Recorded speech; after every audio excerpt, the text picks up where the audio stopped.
Alhamdulillahi wa kafa, wassalatu wassalamu ala al-Mustafa. Comment et pourquoi, avant de répondre à comment, s'organiser dans sa vie? Beaucoup de personnes se plaignent de la désorganisation, du désordre qu'ils ont dans leur propre vie. Ils n'arrivent pas à gérer leur vie, leur temps, leur emploi du temps, organiser leur vie, évoluer professionnellement, tant au niveau de leur évolution. Quand je parle d'évolution, c'est concernant notre relation avec cette vie d'ici-bas, mais aussi au niveau de leur relation avec leur Seigneur Tabaraka wa Ta'ala. Aucun programme scientifique, religieux, spirituel, organisé, ordonné, discipliné. Donc beaucoup se posent la question, et c'est une bonne question, et on doit toutes et tous se poser cette question: comment s'organiser? Comment réussir à s'organiser dans sa vie pour évoluer de manière générale? Mais avant le comment, pourquoi on se doit de s'organiser et d'avoir des emplois du temps, d'avoir une discipline dans notre programme journalier? Et c'est ce à quoi on va tenter brièvement, billahi tawfiq, de répondre, incha'Allah ta'ala.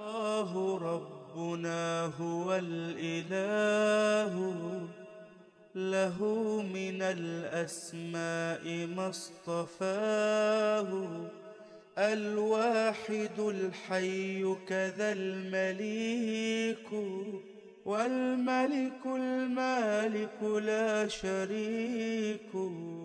أيها المصلون, la première des choses à savoir, c'est que, alors je peux vous donner une image ou une métaphore avec des exemples contemporains. Mets-toi dans la tête que la vie d'ici-bas, c'est comme un ring. Toi, c'est toi, tu es dans le ring.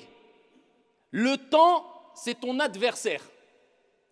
Et il est avec toi dans le ring, ou sur le ring. Si tu baisses la garde, eh bien tu prendras des coups. Et tu peux prendre même un KO. Mais le plus grave, c'est de ne pas reprendre conscience avant que le match termine. Et combien reprennent conscience alors que le match est déjà terminé? Al-Maut.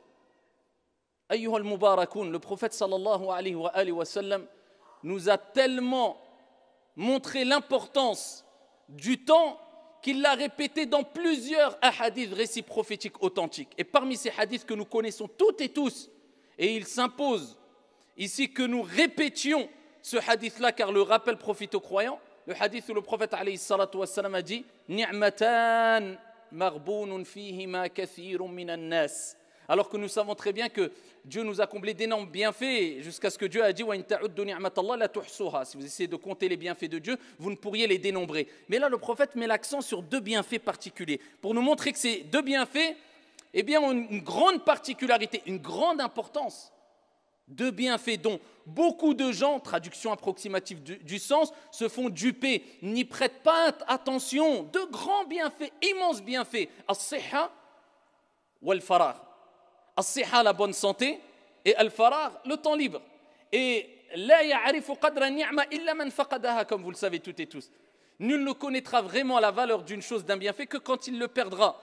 On a la santé, on ne prête pas attention. Quand on perd la santé, on dit « Ya Rab, redonne-moi la santé », c'est ce qui est le plus important. Si tu n'as pas la santé, tu n'as rien. Tu as beau avoir des millions, des milliards, comment tu vas profiter? Tu es cloué dans ton lit.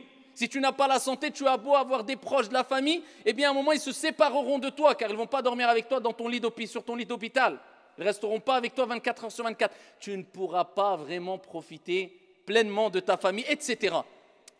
Ni'matan, deux grands bienfaits. As-siha, la santé. Wal-farar. C'est quoi le farar? Eh bien, c'est ce qu'on a toutes et tous quelque part dans la journée. Il y a des moments de vide. C'est le temps libre. Eh bien, le prophète nous dit que le temps libre, beaucoup de gens, eh bien, ne prêtent pas attention. Ils se font duper, ils se font avoir. Ils ne prennent pas comme il se doit, à sa juste valeur, ce bienfait. Ils ne réagissent pas face à ce bienfait comme il se devrait ou comme ils devraient réagir normalement s'ils avaient vraiment compris la valeur de ce bienfait qui est le temps libre. Et quelquefois, on est là à dire « il faut que je tue le temps ». Il faut que je tue le temps. Et on a tendance à dire cela aussi pendant malheureusement, pendant Ramadan. Ah, il faut que je trouve quelque chose pour tuer le temps, pour que la journée passe vite. Mais tu as oublié que c'est le temps qui va te tuer. Tu vas rien tuer. Tu vas tuer quoi le temps? Toi, tu vas partir, le temps va continuer. Combien sont morts avant nous? Est-ce que le temps s'est arrêté? Billahi alaykoum, tu vas tuer quoi toi? Toi, tu vas te faire tuer par le temps. Mais amma, toi, tu ne tueras rien du tout. Et tu es en train de te détruire toi-même. C'est pour ça que Al-Hassan al-Basri, rahimahullah ta'ala, il disait Yabna Adam, innama anta ayyam, idha dhahaba yawmun, dhahaba ba'duk. Ô fils d'Adam, tu n'es que des jours. Dis-toi, tu n'es que des jours. Lorsque un jour passe, c'est une partie de toi qui est passée, qui est partie, qui a disparu. C'est toi qui es en train de disparaître.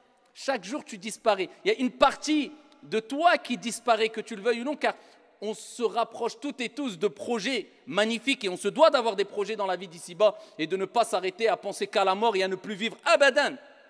Mais ça, c'est des probabilités. Mais la certitude, c'est qu'on se rapproche toutes et tous de quoi? Al-Maut, la mort, qu'on le veuille ou non. Qu'on le veuille ou non, tu ne veux pas en parler, que tu le veuilles ou non, on se rapproche toutes et tous de quoi? Al-Maut, la mort. C'est pour ça qu'il disait quand un jour passe, un jour passe, il y a une partie de toi qui passe, qui part. Et Ibn al-Qayyim, rahmatullahi alayhi, disait cette fameuse parole Ida'atul waqt ashaddu min al-maut. Le fait de perdre son temps, c'est encore plus grave que la mort. Quelqu'un va dire la mort, il n'y a rien de pire. Eh bien non, il dit la perte de temps, c'est plus grave que quoi? Al-maut, la mort. Pourquoi? Parce qu'il dit que la mort te sépare de quoi? De qui? Quand tu meurs, ça te sépare de qui? De quoi? Ça te sépare de cette vie d'ici-bas, on est tous d'accord? Et ça te sépare de qui? Des gens. D'accord? Ça, c'est la mort. Mais est-ce que ça te sépare automatiquement de Dieu? Non, peut-être tu vas te rapprocher de Dieu, donc c'est peut-être un bien. Mais la perte de temps, eh bien, ça te sépare, ça t'éloigne de Dieu et de l'au-delà. Ça t'éloigne et ça te sépare de Dieu et de l'au-delà. Voilà pourquoi Ibn al-Qayyim dit c'est pire que la mort. Et c'est pour cela que le prophète sallallahu alayhi wa sallam nous a mis en garde. Dans le hadith rapporté par At-Tirmidhi bi sanadin hasan, il dit l'heure ne viendra pas avant que, on connaît tout et tous ce hadith, je dirais plus que cela. C'est pas on connaît tout et tous ce hadith. On le retient et on le connaît tellement par cœur que, ou plutôt je dirais, on le vit toutes et tous chaque jour à tel point qu'on le connaît toutes et tous par cœur. Et vous savez, quand tu appliques quelque chose ou tu vis quelque chose, tu retiens plus facilement. D'accord, le texte qui a relation avec ce que tu vis ou ce que tu pratiques. Eh bien nous, comme on vit cela, ce que je vais vous citer, tout le monde connaît ce hadith-là. C'est quoi? Le prophète alayhi salatu wassalam a dit l'heure ne viendra pas avant que les années passent comme des mois. Les mois passent comme des semaines. Les semaines passent comme des jours. Et les jours passent comme une heure. Ou des heures, c'est-à-dire la journée comme une heure. Et dans une version, et l'heure passera comme le temps qu'il faut à une feuille de palmier de brûler. Quelques secondes. On le vit toutes et tous ou pas? Et c'est pour ça qu'on connaît toutes et tous en général ce hadith-là. Pourquoi? Al-Qadi Iyad, l'imam al-Nawawi, Ibn Hajar al-Asqalani, et d'autres parmi les gens de science, lorsqu'ils ont expliqué ils ont expliqué ce hadith-là, ils ont donné la raison. Et eux, ils ont dit, c'est pourquoi le temps passera aussi vite? Parce qu'il n'y aura plus de baraka, de bénédiction, ou très peu. Allah Jalla wa Ala, il va ôter la baraka, la bénédiction du temps. Et donc, quand il n'y a plus de bénédiction dans le temps, comme dans de l'argent, quand tu n'as pas de la baraka, ton argent n'est pas vraiment halal, il n'y a pas de bénédiction, eh bien, il part vite. Quand il y a de la baraka, de la bénédiction, eh bien, tu fais de grands projets avec ton argent. Pareil pour la santé, s'il n'y a pas de bénédiction dans ta santé, dans tes enfants, dans ta vie, etc., dans ton commerce, donc ça ne perdure pas. Eh bien, le temps, il y aura un manque de bénédiction, donc le temps perdurera, il passera très vite. Et c'est quand que Dieu enlève la bénédiction? Eh bien, c'est quand le mal se répand.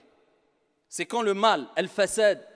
Et regardez aujourd'hui, dans l'époque dans laquelle on vit, la méchanceté s'est répandue, le mal s'est répandu, le meurtre s'est répandu. Regardez le mal qu'on vit aujourd'hui et grâce aux réseaux sociaux, on peut voir tout le mal qui s'est répandu et qui se répand chaque jour dans le monde entier. L'oppression, la pauvreté, des choses catastrophiques qui nous alarment, qui nous attristent, sauf celui qui a un cœur dur.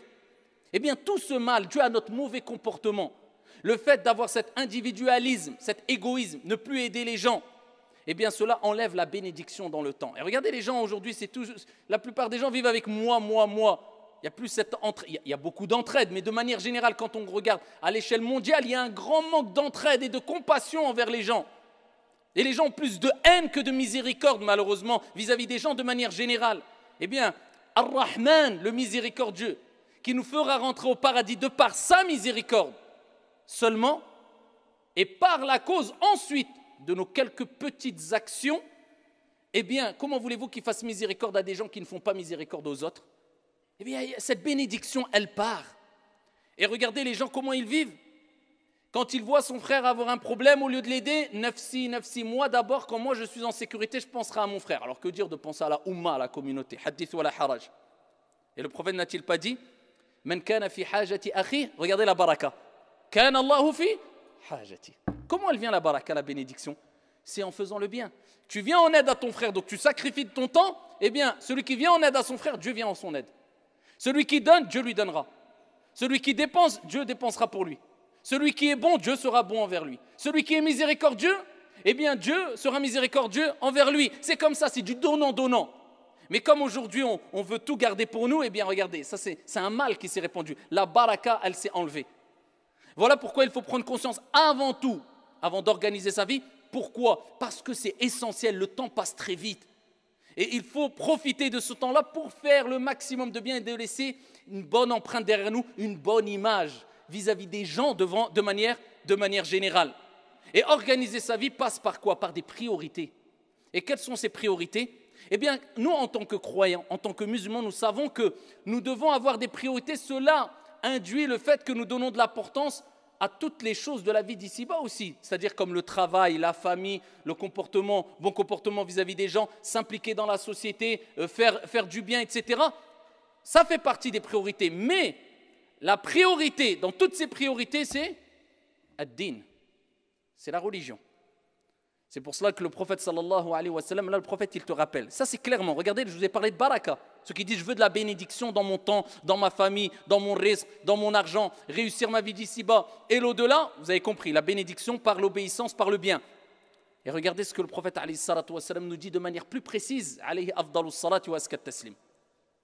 Il dit celui qui fait de la vie d'ici-bas son principal objectif. Ça ne veut pas dire que tu ne peux pas vivre, t'amuser, t'épanouir. Non, là le prophète il dit c'est ton objectif principal. Tu lui parles, c'est mon frère, d'abord la vie d'ici-bas, les plaisirs, les vacances, et ensuite oui, il y a le travail, il y a la religion. C'est une option. Non, celui-là, le prophète il dit celui qui fait de sa vie d'ici-bas son principal objectif, eh bien Dieu mettra la pauvreté devant lui. Il mettra le désordre dans ses affaires. Et il n'aura de la vie d'ici-bas que ce qui lui a été écrit. Il se fatigue ou pas, c'est que ce qu'Allah Jalla wa ala ma kataballahu lahu, qu'est-ce qu'Allah Azza wa Jalla lui a écrit. Et Allah mettra quoi? La pauvreté devant ses yeux. Pourtant lui il s'acharne dans la vie d'ici-bas. Mais il a fait de cette vie d'ici-bas mondaine, éphémère, son principal objectif. Le reste c'est quand j'ai le temps, voilà, travailler ou alors faire des choses ou être bénéfique pour les gens, faire du bien, aider les gens, prier, jeûner, aller au hajj, c'est quand j'ai le temps. Ça c'est en option. Eh bien voilà, si tu te poses la question et ça ne va pas, et tu vois que ta vie elle est un peu chamboulée, il y a le désordre, pose-toi les questions, est-ce que tu as mis les priorités, tu as respecté l'ordre ou pas?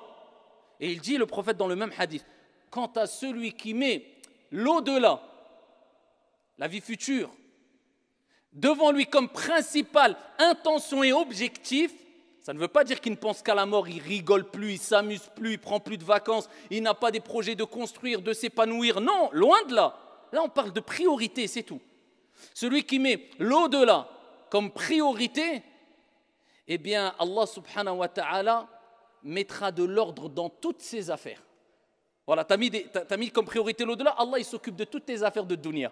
Eh bien, il y a une baraka, une bénédiction qui que quand tu te retournes vers cette option de toute ce qui est en relation avec cette vie d'ici-bas, tu vois que tout marche bien, tout fonctionne, tout avance. La baraka, qu'Allah nous accorde une bénédiction dans nos vies, dans nos santé, dans nos demeures, dans tout. Amin ya Rab. Eh bien, cette baraka, elle vient comment? Celui qui fait de l'au-delà son principal objectif. Et il dit, Allah subhanahu wa ta'ala va remplir son cœur de contentement. Il sera sa'id, joyeux, heureux, subhanallah. C'est ça la vraie richesse. La vraie richesse, c'est ghina al-qalb, c'est la richesse du cœur. Il est mutma'in, il est apaisé. Et il dit, la vie d'ici-bas viendra à lui contrainte. C'est-à-dire que lui, il ne fait pas de la vie d'ici-bas une priorité, mais Allah, il va soumettre à lui la vie d'ici-bas, les biens mondains. Allah va lui ouvrir les portes. Subhanallah, vous voyez, tout est une question de priorité, de certitude, de confiance qu'on a envers Allah subhanahu wa ta'ala, notre Seigneur. Donc on a compris que nos priorités, c'est quoi? Eh bien, c'est la salat, c'est la prière, c'est le jeûne, c'est le hajj, c'est l'umrah, c'est le siyam, c'est le zakat, c'est faire le bien, c'est aider les pauvres. At'imu at-ta'am, tadkhulu al-jannata bisalam, nourrissez les gens de manière générale, vous rentrerez au paradis en paix. C'est de donner une bonne image, d'avoir le sourire. C'est une sadaqa, rencontrer ton frère avec un visage radieux, kama qala alayhi salatu wassalam. C'est de faire ce bien-là. Eh bien ça, c'est ta priorité dans ta vie. Et bien sûr, sans aucun excès, sans aucun non. Parce que Dieu ne t'a pas dit de rester enfermé dans la mosquée, comme vous le savez toutes et tous. J'ai déjà cité le Athar avec Omar ibn al-Khattab, quand il est rentré dans une heure creuse à la mosquée entre le Fajr et le Dhuhr. Il a vu un jeune dans la mosquée, il a dit à Foulan, qu'est-ce que tu fais là, t'es qui? Il dit, voilà, je suis un tel. Il dit, comment tu vis? Qui travaille pour toi? Il dit, c'est mon frère. Il dit, ton frère est meilleur que toi, sors de la mosquée. Dans une version, il lui a dit de sortir de la mosquée. Dans une version, il s'est arrêté à dire, ton frère est meilleur que toi. Pourquoi? Parce que là, la priorité, c'est quoi? C'est de rester toute sa journée enfermé dans une mosquée? Non, c'est d'aller travailler, de se bouger. Donc c'est ça les priorités. Ma relation avec mon Seigneur dans les choses obligatoires. La prière, c'est la prière. Et je sais que c'est à travers ces actes d'adoration qu'Allah va me donner de la baraka, de la bénédiction dans mon temps et dans le reste. Donc c'est pour ça qu'on commence la journée avec quoi? As-salah. Avec la prière. On commence la journée avec la prière. Pourquoi? Pour qu'il y ait de la bénédiction dans notre journée. Même les journées de joie, les plus grandes fêtes en islam, Eid al-Adha wa Eid al-Fitr, on commence la journée avec quoi? As-salah, salatul Eid. Et on écoute une exhortation, khutbatul Eid, pour avoir le maximum de barakat dans tout le reste de la journée. Parce que Dieu veut nous faire comprendre que la baraka, la joie, eh bien, tu peux être joyeux, tu peux profiter, mais il n'y aura pas de joie et il n'y aura pas vraiment de profit bénéfique et durable, si ce n'est si tu passes par les actes d'adoration en introduction. C'est ça qui provoque la bénédiction et la joie. Et ça, c'est quelque chose d'essentiel. Et ensuite, bien sûr, en deuxième plan, Aïcha radiyallahu anha wa ardaha, elle a dit quoi? Le prophète sallallahu alayhi wa sallam, il aidait ses épouses dans les tâches ménagères. Nabi, Rasoul, prophète envoyé. Elle dit, le prophète, ceux qui disent, oui, mais l'islam, la femme, il a... Nous, il y a 14 siècles, un prophète envoyé avec cette dure mission, eh bien, il aidait, comme disait Aïcha, ses épouses dans les tâches ménagères. Et par contre, quand il entendait l'appel à la prière, il ne connaissait plus personne. Voilà, les priorités. Là, j'aide et tout, mais la prière, c'est ma priorité. La prière est finie. Ya ayyuhalladhina amanu, idha nudiya lis-salati min yawmil jumu'ah, fas'aw ila dhikrillah wa dharul bay'. Allah il nous dit aujourd'hui vendredi, quand vous entendez l'appel à la prière, laissez toutes négoces et accourez vers le rappel d'Allah Azza wa Jal pour adorer Allah, pour prier, pour écouter le khutbah, khutbatul jumu'ah, priorité. Fa idha qudiyatis salah fantashiru fil ard wabtaghu min fadlillah. Allah il dit par contre, quand la prière est terminée, ça y est, tu as mis ta priorité. Qu'est-ce qu'il disait? Répandez-vous dans la terre, allez chercher votre subsistance, travaillez. Mais il y a des priorités dans la vie. Il faut que tout au long de ta vie et tout au long de ta journée, eh bien tu dis mes priorités c'est ça. J'ai fait ma prière obligatoire, j'ai fait mon dhikr. Eh bien ça y est, je passe en deuxième priorité. Ma famille, c'est ta famille qui fait partie des priorités. Et aussi il y a ton travail, ta vie professionnelle pour gagner de l'argent licite et nourrir ta famille et avoir une grande récompense. Mais ici, toutes ces choses qui viennent de manière secondaire, c'est-à-dire la famille et le travail, eh bien, doivent passer d'abord par cet investissement religieux, spirituel, donner ce droit que Dieu a, s'investir pour Dieu dans la religion, aider son prochain. Khayrun nas anfa'uhum linnas. Les meilleurs des gens, ce sont celles et ceux qui sont les plus profitables, les meilleurs pour les gens. C'est pour ça que les compagnons, quand on lit leur siyar, leur récit, leur biographie, on voit qu'ils avaient sacrifié énorme. Pour qui? Eh bien pour nous, pour qu'en 2019, on soit là dans une mosquée avec des beaux tapis, une belle mosquée, dans le confort, en écoutant la parole d'Allah et du prophète alayhi salatu wassalam. Nous, il nous a été demandé de sacrifier quoi? Juste un peu de notre temps pour faire le bien autour de nous, pour les actes obligatoires, pour s'investir dans une mosquée, dans une association, pour aider les gens.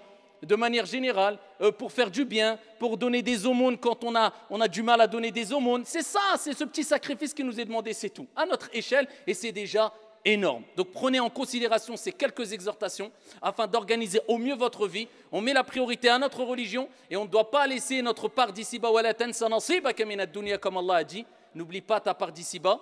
Et tu dois t'organiser pour ta famille, afin de visiter ta famille, de prendre soin de ta famille, de partir en vacances quelquefois pour faire des coupures avec ta famille, pour qu'il y ait un équilibre familial. Tu dois trouver un travail professionnel qui te permet d'allier entre pratiques religieuses, spirituelles et ici, futur projet dans la vie d'ici-bas. Et ainsi, bi'idhnillahi azza wa jal, Dieu t'ouvrira les portes d'ici-bas et les portes de l'au-delà. هذا وصلوا وسلموا رحمكم الله